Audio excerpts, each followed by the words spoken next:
बस्नुपर्छ त्यतिखेर होइन। अहिले म आफै खुद 20 वर्ष एमालेलाई यो टाउकोमा केपीवाला बोकेर हिँडेको मान्छे खुद हो। म आफै यो तपाईँको यो सिस्टमै भएन भने म आफै पनि लागिरहेको छु क्या अहिले। म लगभग म लागेको भर्खर 2 महिना 3 महिना मात्र भयो होइन। होइन म प्योर एमाले मान्छे।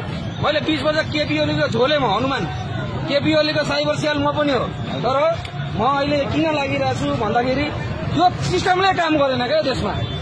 किनभने यो सिस्टमले काम गर्यो, यो देशमै बसेर केही गर्ने खालको वातावरण भएको भए विदेश पलायन हुने खालको अवस्था नभइसकेको भए होइन। यो देशमा यही देशमा केही गर्नुपर्ने मान्छेहरूको लागि यो देशमा केही पनि भएन क्या। नेताहरूले सबै चोरेर सघाए।